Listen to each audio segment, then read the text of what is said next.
एक छोटे से गांव के किनारे पर एक पुरानी हवेली थी। गांव वाले कहते थे कि वहां रात के समय भूत घूमते हैं। कोई भी उस हवेली के पास जाने की हिम्मत नहीं करता। उसी गांव में 3 दोस्त रहते थे। एक का नाम दीपक, राहुल और मीरा था। तभी तीनों ने खेलते खेलते गांव वालों के पास आ जाते हैं और गांव वालों की बातें सुनते हैं। भाइयों, अपने अपने बच्चों को उस भूतिया हवेली के आसपास भी मत जाने देना, क्योंकि मैं शाम को वहां से गुजर रहा था तो भूतों की आवाज सुनाई दे रहा था।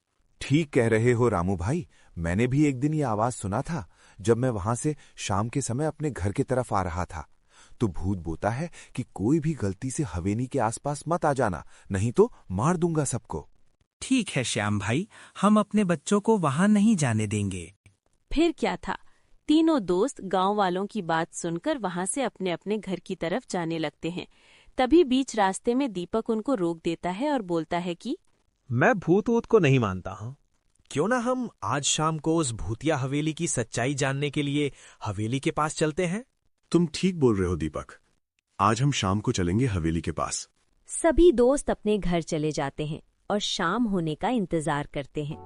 फिर जैसे ही शाम होता, सभी दोस्त अपने अपने घर में से चुपके से बाहर निकलते हैं, उस हवेली की ओर जाने लगते हैं। तुम लोग बहुत गलत कर रहे हो। मेरे पापा मुझे ये आने को मना किए थे। अरे मीरा, भूतूत कुछ नहीं होता, बस तुम चुपचाप चलो, हम दोनों है ना साथ। सभी दोस्त हवेली में अंदर घुस जाते हैं।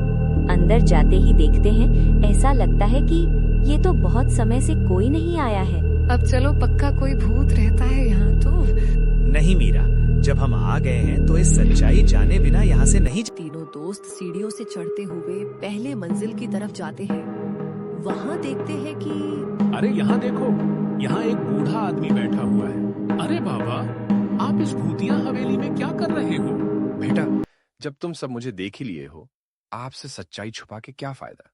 यहाँ पे कोई भूत नहीं रहता है, ये पे सिर्फ मैं ही रहता हूँ। और गांव वालों को मैं भूत की आवाज में डराता रहता था, क्योंकि मेरे पास रहने को घर नहीं है, लिए मैं सबको डराता रहता ताकि यहाँ कोई नहीं आए और मैं यहाँ आराम से रहूं।